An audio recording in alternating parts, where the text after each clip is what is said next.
Inversion ankle sprains are a very common injury. In this video, we'll go over the anatomy, indications whether imaging like an x-ray is needed, and then of course we'll go over some treatment as well. Let's start off with a quick anatomy review for inversion ankle sprains. For bones, there are really 5 that you should know. The tibia and fibula are the 2 bones that make up the shin. The tibia is the bigger bone on the inside portion, and then the fibula is on the outside part of the shin.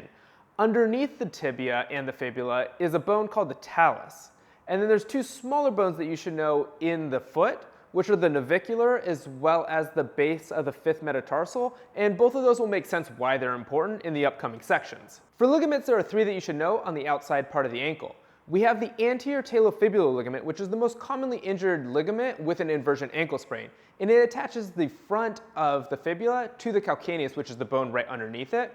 We also have a calcaneofibular ligament, which attaches the fibula to the calcaneus, which is your heel bone, and then we also have a posterior talofibular ligament, which attaches the backside of the fibula to the talus. And so those 2 ligaments, the calcaneofibular ligament and the posterior talofibular ligament, can be injured, but they're much less commonly injured with inversion ankle sprains. To determine if imaging is necessary for an inversion ankle sprain, we use something called the Ottawa ankle rules. And for this, we're looking for tenderness in one of 4 different areas. One is on the backside of the lateral malleolus, which is on the outside part of the leg on the bottom portion of the fibula. We're also looking to see if there's tenderness on the backside of the medial malleolus, which is on the bottom portion of the tibia bone. For the foot, we're looking for tenderness in 2 different areas. One is on the base of the 5th metatarsal, which is on the outside portion of the foot. And then we're also looking to see if there's tenderness on the navicular bone, which is a small bone on the inside portion of the foot. If we have tenderness in any one of those 4 areas, plus the inability to take 4 steps, then it's probably a good idea to get an x-ray to see if there's a fracture or not. After ruling out a fracture, there is usually one piece of advice that everyone gets for treating ankle sprains, and that's to RICE it, which stands for rest, ice, compression, and elevation. But surprisingly, there's no research that RICE helps with pain, swelling, or function after an ankle sprain. Now, there's probably a little downside to performing RICE after an ankle sprain, besides probably the time aspect, but there also doesn't seem to be much benefit to doing it. So instead of placing so much emphasis on performing RICE after an ankle sprain, we should probably focus on something that actually helps with recovery. Which brings us to exercise, as an early loading program with an exercise program has been shown to improve function and decrease the time to return back to sport. The tolerance to loading after an ankle sprain really varies between individuals, so the exact starting place really depends on what the tissue's tolerance is to load. For some, we might have to start off with a little bit more basic ankle mobility exercises, and for others, we might be able to start loading it a little bit sooner. So let's go over a sample exercise progression for ankle sprains. The first stage is moving the ankle through a full range of motion, and a popular exercise that's utilized here is spelling out the alphabet. So with our toes, we can make all the alphabet shapes, so we can do an A, B, C, D, and then so on. It really doesn't matter what shape you make. We can make circles, we can make squares, we can make a triangle, and the idea is just to make sure that you're going through the full range of motion with the ankle. Sometimes with an acute ankle sprain, some positions are just a little bit too painful. So for example, with an inversion ankle sprain, bringing the foot across like this stresses the tissues on the outside part of the ankle, particularly the anterior talofibular ligament. So instead of pushing into this position, which just might lead to a little bit more discomfort, we can gradually work our way into that position as we build up the tolerance to that inversion position.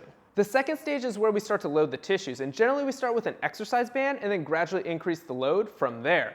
And there are 4 different movements that we want to focus on. The first one is dorsiflexion, which is where we point our toes up towards us as far as we can go, and then back to the starting position. Plantar flexion, which is the opposite, where we'll point our toes away from us and then back up to the starting position. Eversion, which is where we actually bring our foot out to the side. If we have the right foot, we're kind of making a little J shape. And then inversion, which is usually the most sensitive of these 4 movements, and that's where we actually bring the foot towards the inside. During this phase, we might also incorporate some balance exercises. So initially, we might just stand on a single leg and hold that position for 10 to 30 seconds. We can make this a little bit more dynamic by moving the other leg into some different positions. So we might bring the leg in front of us, out to the side, behind, and then across like in a curtsy lunge. We can also make this a little bit more challenging by closing our eyes, which will work a little bit more on proprioception. So we're actually using feedback from our stance leg instead of our vision to help tell us where our body is in space. The third stage is about challenging the ankle in some different positions. When we think about ankle sprains, they typically don't happen when the ankle is in neutral. The ankle is in a twisted position, so we want to make sure that we can challenge the ankle in some of those different positions to make sure it can tolerate it. A couple of variations are to walk on our tippy toes. We can go forwards, backwards, and then also to the sides. This just challenges the ankle at that end range position in plantar flexion. Another option is to stand on one leg and then rotate, which challenges the ankle obviously into rotation.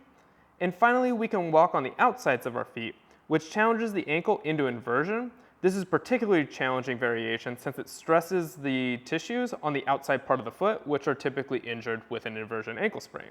And the final stage are plyometric exercises, and the goal here is to challenge the ankle with some quicker and faster movements that are going to be experienced when we return back to sport. For example, we might start off with double leg bunny hops and then progress to single leg bunny hops to simulate running.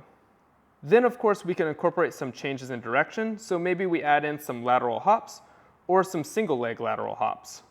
And really, when we're picking exercises at this stage, we want to make sure that we're picking exercises that are similar to what we're going to experience when returning back to sport. So for example, if we take soccer, of course we want to make sure that the ankle is going to be able to tolerate running.